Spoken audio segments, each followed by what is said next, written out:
everyone, welcome back to FPL Chat Down Under. I'm your host, Pommy, and I've got me good mate and co-host, Big Alex. How you doing? Doing well, man. Doing well. FPL is well and truly in. We are getting, I think this week we got a full bag of what FPL is all about. So, loving it, man. It's good. There's a lot of good games, and last week was a bit of a different year as well. What a different week, wasn't it, to the first week where we had goals galore? It was a bit more of a normal soccer type week, wasn't it? There was a lot tighter games, a lot of ups and downs for all sides. It was a whirlwind, really, wasn't it? It definitely was, and I'm sure I speak for most people. Most people would have captained Salah and Bruno this week, and both of them absolutely blanked. So, welcome back to FPL, everyone. Yeah, I took the chance and stuck with my boy Mane, and he finally performed, and it was good to see a lot of people in our league captain Salah. So it did look really good until Fernandez decided to get an early yellow card and ruin my plan. Ruined my weekend, man. Ruined my weekend. I was looking forward to a good score, and then Bruno blanked, and Man United conceded a silly goal, and stuffed my weekend up. But it is what it is. That's FPL for you. It's good to have it back, though, isn't it? Well, we start this week, and there's some ripping games at our disposal, and we've got Man City versus the legends that are Arsenal. We know they're a team that probably a lot of our fans count and support. So who have you picked out for City as the man who could be a problem for Arsenal? The man I've picked out that will most certainly be a man for Arsenal, since they've really struggled to score so far this season, is Ruben Dias. If you're looking for a Man City player who's a stalwart, who will most likely play week in and week out barring injury, you go Ruben Dias and you just spend the $6 million that you get for him. Man City are always going to be one of the top defensive teams. They love to control the ball. They're not going to have very many teams coming forward and really posing a threat, unless it's like a Chelsea or a Manchester United or something. And especially when they're in games like this where Arsenal have really struggled to score, you'd think a clean sheet is looking pretty good. And Dias even had an assist on the weekend as well. So you add that to the extra points as well, and it's a pretty good score. I think he scored 11 points if I'm not mistaken. So he did, yeah. I didn't have him, but I've bought him in this week for Chimicast, and I'll talk about that a bit later on. But I've bought him in now. City's fixtures are starting to turn a little bit for the better, and I think it's a good pickup. I think that's definitely someone you got to get. Yeah, I'm a huge fan of Ruben. He was in my team from game week 1. I think he's one of the few people that doesn't suffer from the Pep rotation. And like you say, the way Pep Guardiola sides play, they're very hard to score against anyway. So you've always got that clean sheet potential. I mean, there's 500 million on their bench as well. So it's usually a good deal, isn't it, to have a City player in? And I think Dias, especially against Arsenal, they look very poor offensively. Yeah. So I think it's probably as close to a stonewalled lock for a clean sheet as you'll get. And I'm pretty sure, if I'm not mistaken, they're playing at Manchester as well. So yeah, the home crowd behind them, they're usually very on the front foot at home. I think Dias is almost a lock this week, to be honest. Yeah, well, I mean, I agree with you. And for the away team, I was looking at them this weekend just gone, and their first game against Brentford. It's tough to pick an Arsenal player, but I'm going with a Pepe, 7.3 million, which I think is kind of overs for the risk. But I think he's your best likelihood of scoring because everything goes down his channel. Everything they're doing, Pepe is on that ball. So if anything is going to happen, it has to be Pepe. I think he's gone down 0.2 mil as well. I think he started at 7.5 and now he's down to 7.3, which is, it's a handy price drop, especially if he plays consistent minutes and Arsenal can somehow find their way attacking wise. But yeah, no, he's definitely the dangerous one there. Obviously they got Aubameyang back, so they have some sort of a threat there. But yeah, no, like you said, they definitely go through his channel a lot, and he loves cutting inside and trying to make something happen. So it's a decent pick if Arsenal can sneak a goal from somewhere. He is someone I've been watching heavily as well. So and I just think when they have their strikers back, they have their first team, he's getting the ball in the right positions. they're just not really getting the just desserts for it. So I think Pepe, he'll enjoy having some of the stars back in the forward line because, yeah, it's not working for them at the moment. Yeah. No, they need a spark from somewhere, and he could very, very much be the man. So we'll wait and see. Yeah, well, then we go to probably the most intriguing fixture here because I think there's a lot of bargains in both of these sides. We've got Villa versus Brentford. So who are you liking the look of up at the Villa? I think up at the Villa, it's got to be Danny Ings. I mean, he's 8 million. I can't believe he hasn't even had a price rise yet, to be honest. A lot of people started with him, especially when he made the move to Villa because of Villa's first 3 great fixtures. And in his first 2 game weeks, he's already kicked 2 goals. He's kicked a goal in each game week. He seems to be finding his touch a little bit. He seems to be getting just that little bit more comfortable each game week with Villa. And, they're playing against Brentford, who, are a team that's come up from the championship and probably still a little bit frail and still just adapting to the speed and the quickness of the Premier League. And, Danny Ings already kicked 2 goals. He's in goal scoring form. I wouldn't put it past him to score another one against Brentford. So, I think, look, Villa's fixtures do turn a bit different after this week. So I think if you were to get someone like Danny Ings, you should have gotten him from game week 1. But if you're looking for just a 1 game week thing and then potentially looking to use your wild card next week, Danny Ings could be your man because he looks to be raring to go at the moment. He knows where the onion bag is, doesn't he? He looks in good form. Like you say, the fixtures do turn where he gets a little bit more tricky for Danny. But at the moment, he is in good form as well. He knows where the goals are. I will say one thing about Ings, though. Historically, he's kind of a patches type player. He does score in a few games, and then he just have them barren spells. And it'd be interesting to see, like you've warned everyone, after this week when it gets a bit tough, will he be able to replicate it? Because he is due a spell of not scoring, but I think he's got a good chance against Brentford of continuing it. They don't look as composed as the back as some of the sides, so he should get an oppo at least to get a goal. So, yeah, I like that one. I still think he's undervalued as well in that 8 million range. He probably does deserve, based on his form, to be in that Vardy range. But, well, probably still a bargain for a couple more weeks. Yeah, I think, look, as I said, if you're looking for someone who can provide you a decent score up front this week, I think Ings is the way to go. He looks the most damaging. I mean, did you see his goal against Newcastle on the weekend? Absolutely unbelievable. So he's got that in his bag. He's got that capability, and I like it. So I think yeah, you gotta target Ings this week if you're looking for a Villa player. Very good player. I mean, for Brentford, I was between these 2 guys at the start of the year, but Sergio Canos at 5.5 had a phenomenal game week 1. This round, he's just scored 3. And I think he's everywhere. I think Tony at the moment just hasn't quite found his feet yet.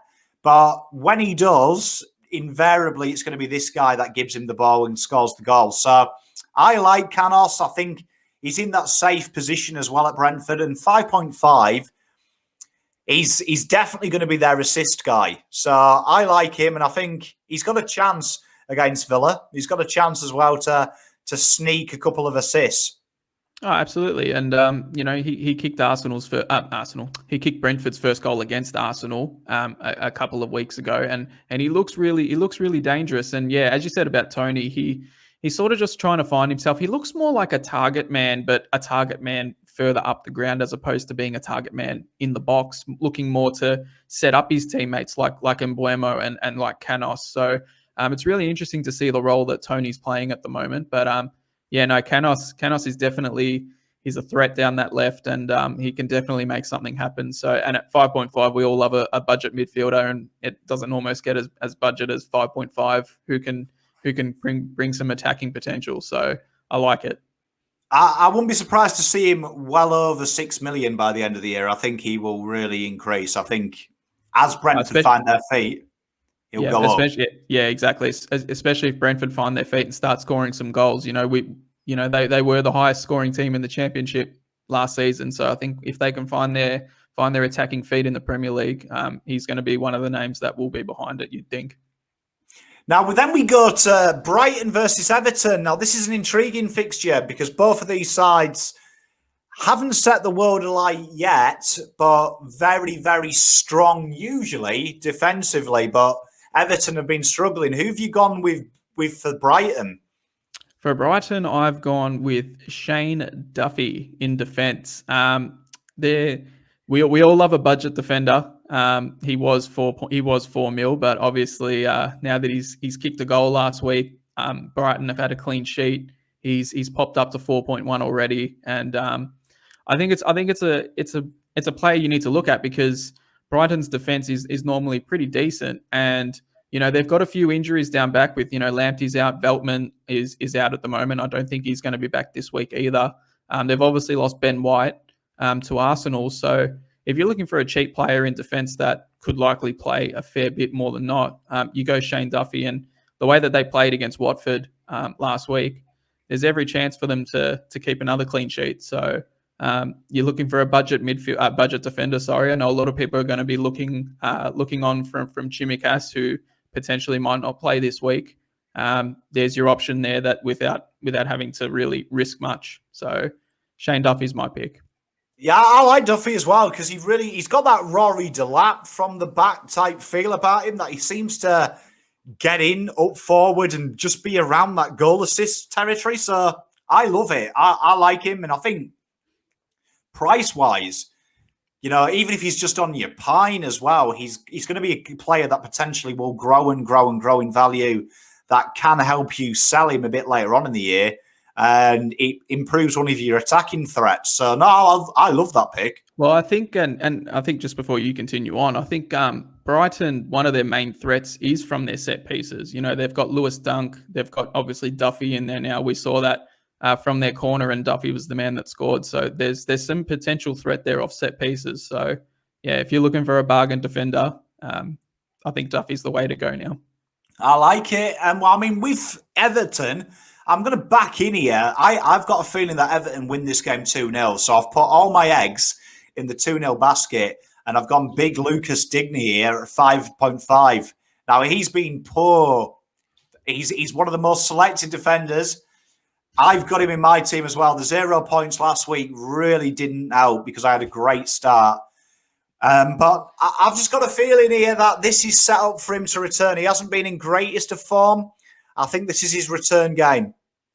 Look, Everton have started off a bit slower down the back. Obviously, they conceded a very unusual, very silly goal first up that sort of affected that against Leeds. Leeds, as we've said, they're a team that just plays on the attack. I was expecting goals in that game. I wasn't really expecting a clean sheet in that one. But this week, this is the week where you'd think Everton should be good for a clean sheet. And as we've said before, Dean has got that attacking potential. He loves beaming down that left flank and whipping in crosses. He takes set pieces. He takes corners. If just one of the strikers or one of the attackers can get onto one of them, he could be in line for a very big score. And it is coming. It is coming. You just feel that it is coming, and he's definitely going to reward his managers. So I'm with you. I've got Dina as well, and he's not going anywhere anytime soon, and I'm keeping the faith in him. He's going to be definitely one of them players, I think, that he's going to be one of them that I'm watching as well, the ownership, because there'll be people who jump off. And I know that there'll be an owner out there who is like me in many years that finally rubs the hand with the player and he goes on and has a double figure round. So hopefully I've kept him in my team this week. I'm going to back him in, and I've backed him in as my pick. I think he will be a big scorer this weekend. So let's hope I'm right. I hope so too, because he's in my team as well. Well, then we've got the Geordies, Newcastle United. They entertain Southampton. So one of the longest distances you can travel in the EPL for an away game. Who are you picking for Newcastle, the home team? I think for Newcastle, just at the moment, they're like Arsenal. Feels like there's very few options to pick at the moment. So I think if you are going to pick one, it's still Callum Wilson. I said him a couple of weeks ago when he scored a goal. So we'll see if that happens 2 times in a row. But he along with Sam Maximan, he just looks like the major threat. And if Newcastle Newcastle look like they are taking the game on a little bit more. They've normally been a bit more defensive, but they're actually starting to look like they want to take the game on a little bit. And if they are going to kick goals and pose some real attacking threat to a lot of these other teams, Callum Wilson's going to be behind it. And if you need an attacking option from Newcastle, if they ever find their feet and get on a real streak, it's going to be Callum Wilson that's behind it. So he's definitely my one to watch again. And I've got not much to say else to say about that. I like Callum Wilson. I mean, he's one of them guys that I always think is safe as well, because he's played for Bournemouth, who were in and around the top 10, but they were very mid-table side. So he knows how to do it in a side that isn't going to dominate every game he plays. So I think he's always a safe pick, and he's going to be one of them players as well. I think when eventually he transfers to a better side, I've got a feeling Callum Wilson will eventually transfer to probably like a side like Everton, a top 8 side that needs a goal scorer. I think he will be a good buy. So I like it because he looks like their only real dynamic threat who's going to finish goals, and he's a very good finisher. He seriously plays like a striker who's good for 20 goals a season. Like, he's that dynamic, and just he knows where the goals are, and he can find it in heaps of different ways. And I think he's just lacking that bit of support around attacking wise that could honestly turn him into a 20 goal scorer. So if a transfer ever came for Callum Wilson and he went to a top team where he'd be playing consistent minutes, you got to get on him, because he will kick goals. So yeah, he's definitely the one for Newcastle you got to watch. No, I love it. I think it's a safe pick as well. I think if Newcastle are going to score, Wilson will be involved. So I love it. With Southampton, this was a tough one, because I watched Southampton's game this weekend, and there's no one that really stands out. And I could have gone Theo Walcott for a hat-trick, but I didn't. I've gone James Ward-Prowse this time, 6.2. 2 points last week, 2 points the week before. Set-piece specialist. He's always in around as well. He's kind of like what happens if you buy Paul Gascoigne from Wish. So I've got a feeling about James. I think he's going to have a good week this week. He's going to get a bit of space to do his creative work. So I think he's a bargain at 6.2, I think. Oh yeah, no, he's so dangerous, and he takes the set pieces, he takes the corners, he really can whip a ball in with the best of them, and he's the playmaker. He's the man where it all starts from, going forward, and he's more times than not, if Southampton are going to be kicking a goal, James Ward-Prowse will be playing some sort of a part in it. So he's very good for an assist. He's always good for a free kick, especially if it's within goals. He's got a great free kick on him. So I think he's a very safe pick, and someone that could definitely catch fire pretty quickly. No, hopefully he goes well. He was on the precipice of joining Team Pom this week. He was on the precipice, but didn't quite make the cut. Then we go to Norwich and Leicester. Now, this is an intriguing one, this. Who have you gone with Norwich? I feel like I'm getting Norwich every week. Yeah, there's some teams that I feel I get every week as well. So yeah, you've had Southampton the last 3, so yeah, no, we can't complain too much. But I think the one that I'm going for at Norwich is I've had Pookie, I've had Cantwell. This week I'm going Billy Gilmore, the Scottish prodigy. I think he's a really, really good footballer. He's been taking some set pieces, but he just looks like he's in and around the action. And if Norwich are going to score, it's probably one of those 3 that are going to be heavily involved in Cantwell, Pookie, and obviously Gilmore. And I think Gilmore's still only 4.5, if I'm not mistaken. So, if you need a budget midfielder who's going to likely play 90 minutes more times than not and be some sort of a threat, as I said, he takes set pieces, and, he's playing a far more advanced position. He could be your way to go if you need a cheap starter. So, or a guy just to sit on your bench that is going to play every week. So, yeah, I like Billy Gilmore. He's going to be my one to watch this week. I love Gilmore. As Roy Keane described him, the best debutant he's ever seen. So, I mean, that's a huge accolade. He's a very good footballer, very underrated, uses the ball well as well, and he really does get in them positions as well. Reminds me of Gerrard, that he's at both ends of the ground as well. So he's always in the play as well. So he's someone that can score well. You can see him scoring well even at Norwich. So no, I love that pick. I think it's a stellar pick.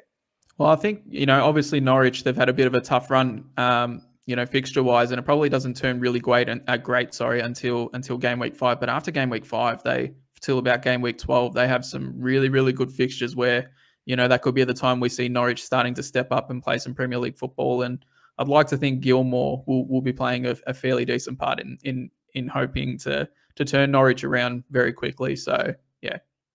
No, I love it. I love it. Now, with Leicester, I've relied that they don't turn it around this week. And a surprise one, it's the first time I've picked a goalkeeper in one of these shows. I've gone with Kasper Schmeichel, 5 million.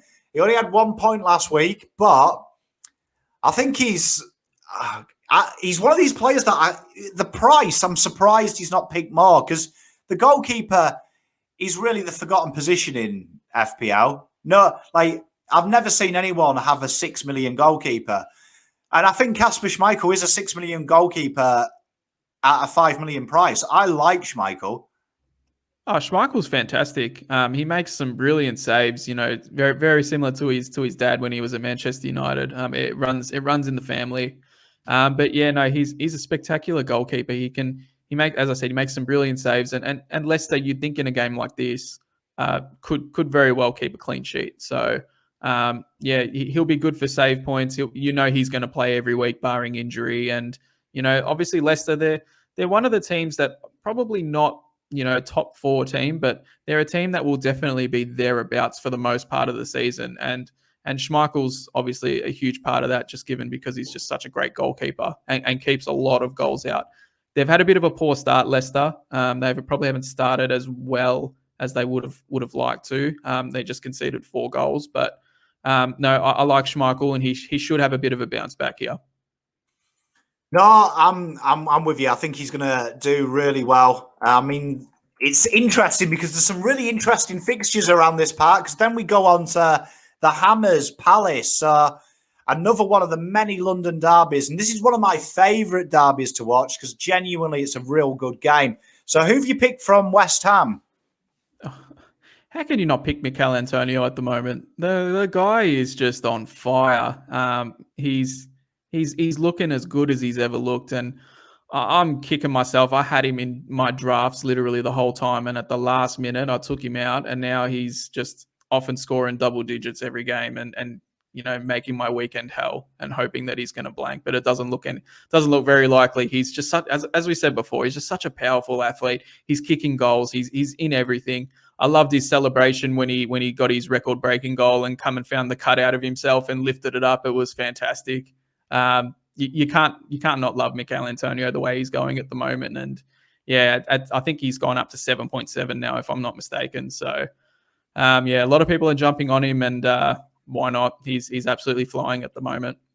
Yeah, well, I mean, he's been leading my line from game week 1. I love a bit of Antonio. And yeah, like you say, he's got everything else. He's got pace, strength, good finisher.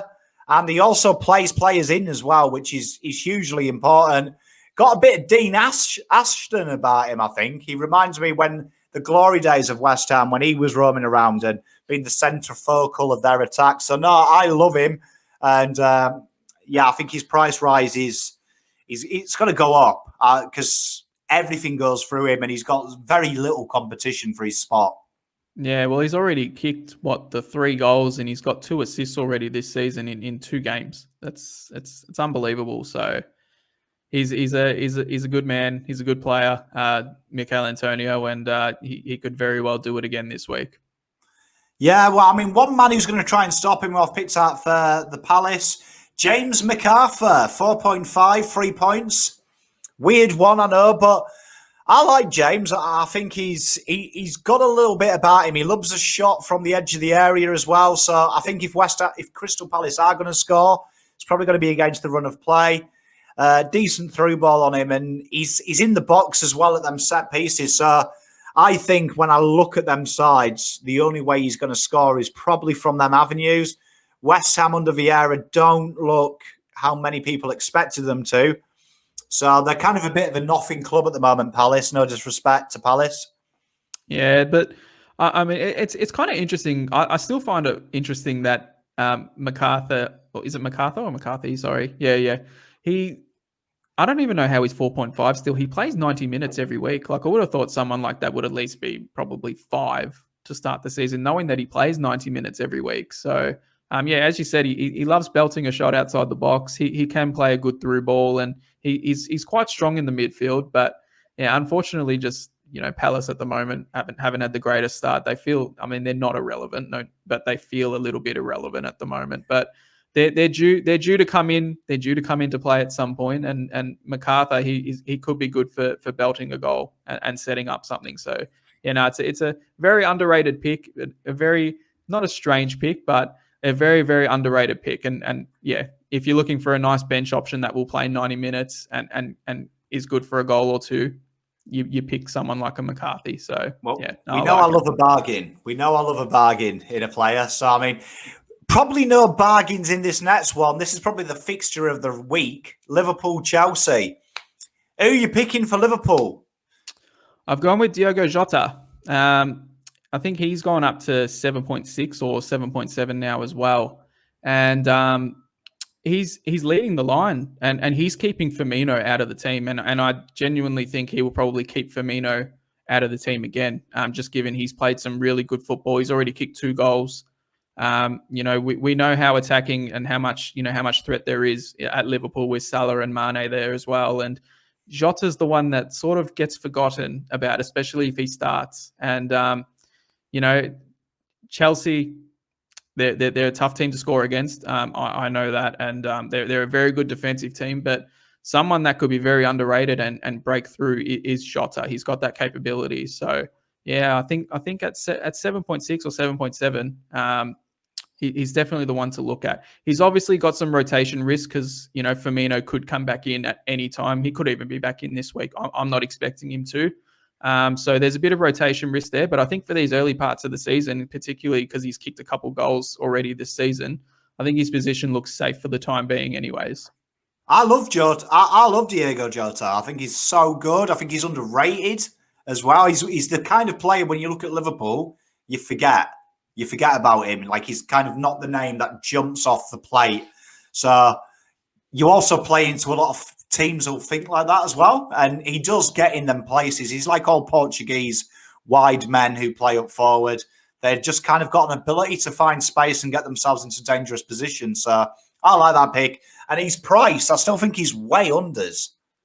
Oh, he is. And if he kicks another goal this week against someone like the likes of Chelsea, it's going to be really hard for, Klopp to put him on the bench for a Firmino who, obviously coming back from the South America and all that sort of stuff. He started off a little bit slower, but yeah, if Jota keeps performing, he'll keep his spot. So it could definitely be a bargain. No, I love it. Now, with Chelsea, probably one of the men who will line up to stop him is Reece James, I went with. 5.5, 18 points last week. He was phenomenal against Arsenal. But just watching him, he's really embraced Tuchel's teachings of trying to be that overlap. He gets inside the box. He looked a constant threat throughout. He gave Pepe an absolute nightmare. Poor Tierney as well. He had to deal with him for at times.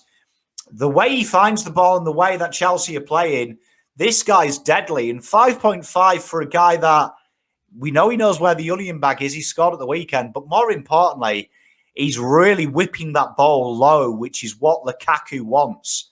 Lukaku loves getting in front of the goalkeeper. I think James, 5.5, you could see a few of these 16-plus games from James.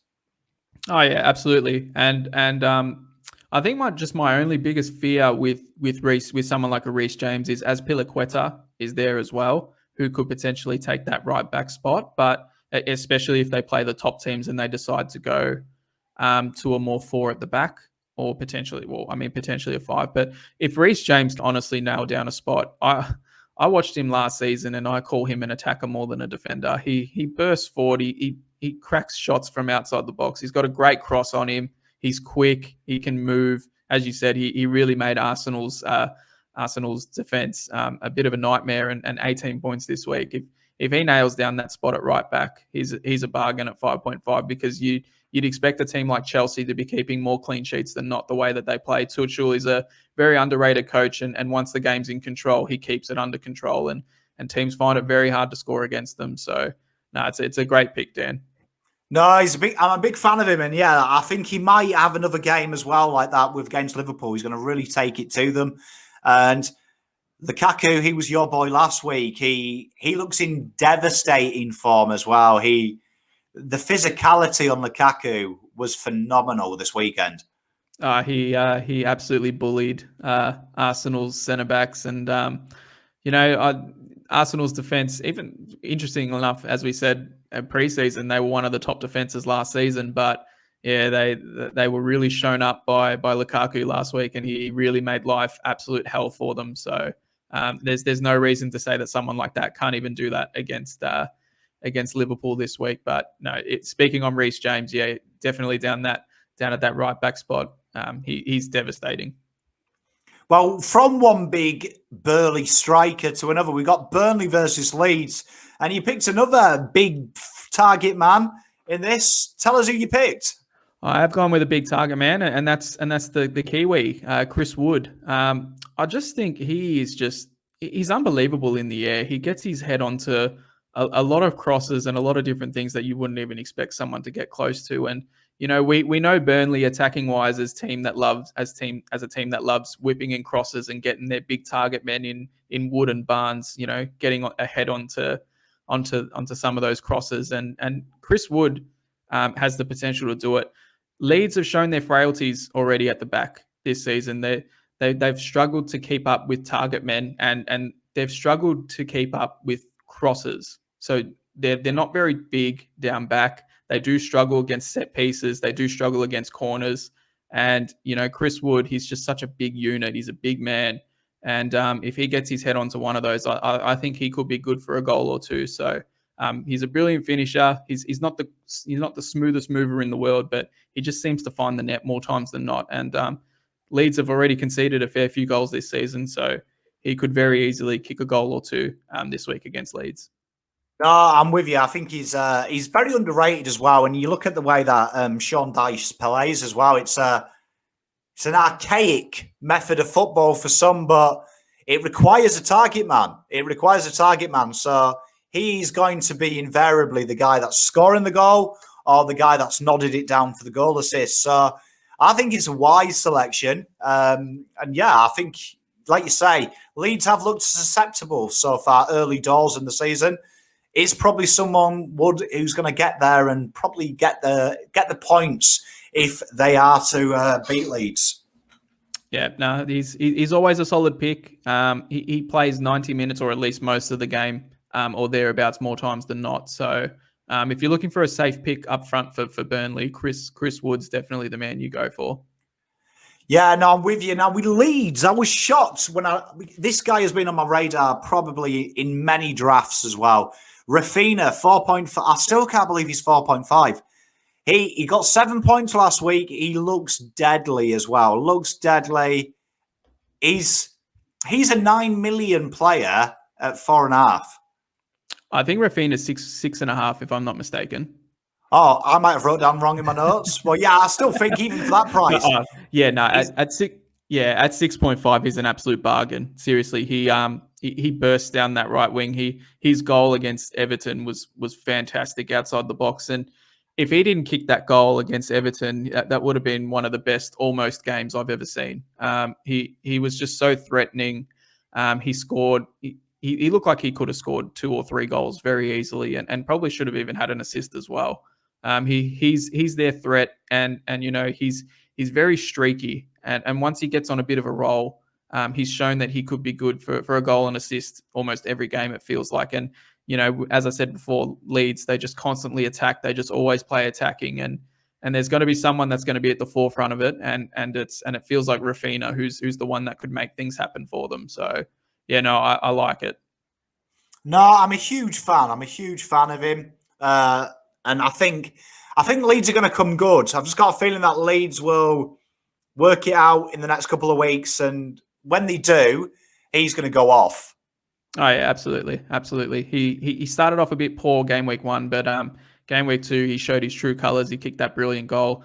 I've kept him. I had him from game week 1 and put him out there this week, and he rewarded me with a goal, which I'm pretty happy about. And as I said, he's very streaky, so hopefully he can go on and do it again. No, I love it. Now, then we've got another London derby. We seem to have a few of them. We've got Spurs at Watford, probably because all the teams are from London, pretty much. Who are you taking for Tottenham? I think it's time to unleash Harry Kane.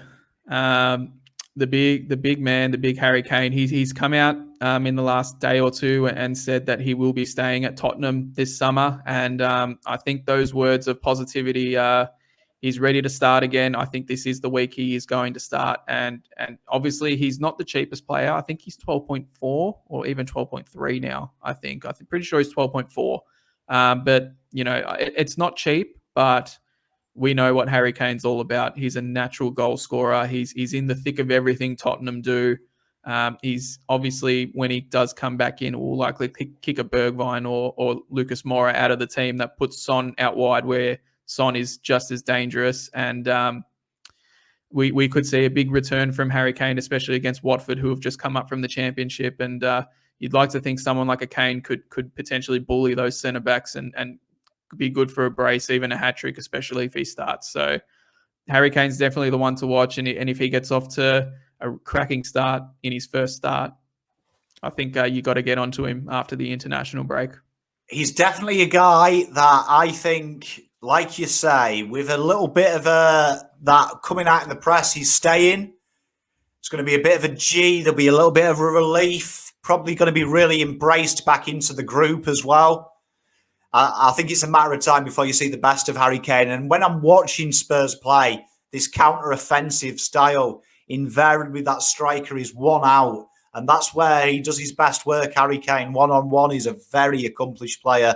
So I can see a few goals going in with Harry. I definitely can. And there's a part of me that's kind of hoping he does, because if I see any bit of good form from him, I will be unleashing that wild card after game week 3 and getting him in. So just pose the question, Harry Kane. Just pose the question, because there are reports circulating at the time of writing that Cristiano Ronaldo is now the man that City have identified instead of Harry Kane. Now that will be very interesting if that materialises.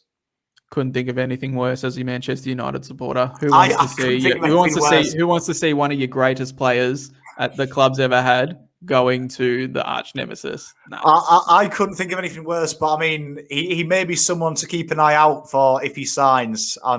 It might break my heart, but I might have to bring Ronnie into the side. I might have to. Can't wait to spend 13 million on him. Well, if you are saving money for CR7, my pick for Watford may allow you to do that. I've gone with Emmanuel Dennis. Now, I talked about him a couple of weeks ago, talked about him last week. Him and Grealish are two players that I have mentioned a lot of on this show. I really like him, and I think he's backing it up. Last week, only 2, but you look at the positions he gets in. This guy is dynamite for 5.1. Like, it's giving away a player, I think. I can't believe how much of a bargain a previous Champions League player who's actually had a very, very good record at Club Brugge, how he even just come in at 5 million. I would have thought someone like that was at least a 6 or a 6.5, just knowing that he's come from a somewhat big club.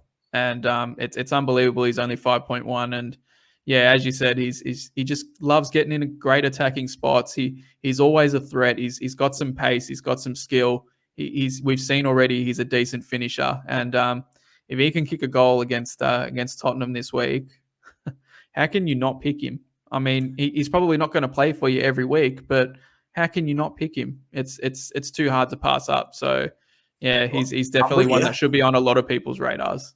I'm with you. A lot of people have gone with, the 4.5 strikers on your bench, 600k more. This guy is someone that you can throw in. Particularly, I actually brought him in this week. I sold Tony. I've finally rage traded him. He's done. He's gone.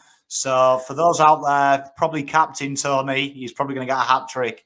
But no, I'm a huge fan of Dennis. I think 5.1, it's given me a couple of million in the bank as well to move forward. I'm a big fan, huge fan of him. I like it, Dan. I like it. I spoke about him last week as well, so I feel the love. And then we finish with our team. We've got Wolves versus United. Who've you picked that might give United a bit of dramas? United sometimes some wingers tend to give United a lot of trouble, and one of the best, most underrated wingers I can think of, especially from someone like Wolves, is Adama Traore. Man, that guy he should be running 100-meter sprints than playing football. Seriously, he is absolutely lightning quick. I think at the moment he leads the EPL in take on stats and conversion of those take ons. He's just such a threat, and he's very unlucky to not even have a goal under his belt at the moment. He's unbelievable, and if there's one man down that wing who can cause Manchester United trouble, it's going to be him. And you know, even if you're not picking him this week, Wolves fixtures after this Manchester United fixture turn absolutely unreal. And if he plays again this week, 90 minutes, and he shows that he's got a nailed on spot, 6 million for a guy of his potential who could honestly just go crazy at any given time, I think it's too hard to pass up. So he's definitely on my watch list, that's for sure. No, 100%. I can't agree more. He is someone as well that traditionally gives United dramas, isn't he? He drifts out wide. He takes players on. He cuts back inside. He is the kind of guy that you can see giving United just a bit of a nightmare. Oh, he not just United. He gives everyone a nightmare. I'd hate to be knowing that I'm a left back and I'm seeing Adama Traore run at me. He's so quick, so fast, so agile, and for a guy that his size, he's so strong. Have you seen the biceps on the man? Oh, he's a big boy. He's a specimen. So yeah, no, he's a very good footballer, and I think once he starts getting a return, he's like a lot of players. He's a very streaky player and has the potential to go for even bigger returns after that. So if he gets one this week, knowing that those fixtures turn really well for Leeds, for Wolves, sorry, he's going to be too hard to pass up at 6 mil in the midfield. Oh no, I'm a huge fan. I think he's a phenomenal footballer, and I think he's 6 million. It's good return as well for his price, isn't it? Oh, it is. It's unbelievable. And you know, as I said, I think he's that low because there was a bit of fear of the potential that he might not play 90 minutes, but he seems to have a pretty nailed on spot at the moment. And again, if he plays 90 minutes again this week, you'd like to think that will happen more times than not going forward. And at 6 million, especially when Wolves' fixtures turn amazing after this week, you got to get him in. No, I'm with you. Now, we United, I've gone with another out wide player, and I think it's time to talk about him. Jadon Sancho comes in 9.3 at the moment. 1 point last week from limited minutes. The week before, limited minutes. I think he'll be thrown into the deep end now. I think they'll start him because the Martial hasn't quite worked. Last week, United looked a lot better when Sancho came on. I think he's destined. I'll look at the forward, particularly Cavani's about a couple of weeks away. I think this is the man. This is the man leading assists in European football last year. He's back. I think he's going to be a destruction at 9.3. Oh, absolutely. He's already gone down 0.2 mil because a lot of people, those that jumped on early have jumped off him already. And you know, it's already gone down 2 points. So it's very, very handy. And I'm as a United fan, I'm expecting him to start this week, looking at how lethargic and how how United looked against Southampton, who you would have thought they could have easily put 3 or 4 past them. But it finished a 1-1 draw. And yeah, they looked much, much better when Sancho come off the bench for that last half an hour. He got into some really dangerous spots. And I think with 90 minutes of football, he's going to show his true stuff and why United spent the 75 mil on him. And he's going to come out all guns blazing, and there's the potential for it. I'm expecting Sancho to start, and I'm also expecting Varane to start this week. So if you're looking for a 5.5 midfielder, defender, as well, I'd be going Varane as well. But yeah, no, I think it's almost that time to to start looking at Sancho and getting him in your squads, because he could do some serious damage. Oh, no, I could not agree more. For me, I think he's definitely... I just think he's that player. I think he's that player United lack, more importantly. He's got so much flair about his game. He's a really smooth mover. He's got all the tricks. He gets into dangerous spots, and as I said, once he finds that chemistry with the attacking with the other attacking threats in the team, like Greenwood and Pogba and so on and Bruno. How could I forget Bruno? Yeah, he's going to be destined for a lot of points very quickly. So yeah, no, I think this week's the week to potentially start jumping on Jadon Sancho. Could not agree more. And how has all this affected our team? So last week, Alex, you got 62. Talk us through what you've done this week. I have used my 2 free transfers this week. So I, very similar to you, rage traded Ivan Toney and bought in Scarlett. Scarlett's probably not going to stay there very long. It was just more of a move this week. And I have upgraded Tsimikas to Ruben Dias because... yeah, I just think Manchester City are going to keep a clean sheet this week. I don't think Arsenal potentially won't pose very much of a threat to them, and I'm expecting another clean sheet there. And with the fear that Tsimikas probably maybe won't start with Robertson back, especially playing against Chelsea, I just didn't want to take that risk. So I opted to go the more expensive midfielder that could very much bring a clean sheet and potentially bring some decent points. So that's my two moves I made this week. I'm giving Emi Buendia one more chance in midfield. He hasn't really been the player that I thought he might have been, and he's actually gone down a point for me already at 6.4. But I'm giving him one more shot just to see what happens, and after that, he could be on the chopping block. But yeah, we'll definitely see after that. But that's the 2 moves I made this week. I'll stick with those moves, and there's always a potential for an early wild card after the international break. So we'll wait and see what happens.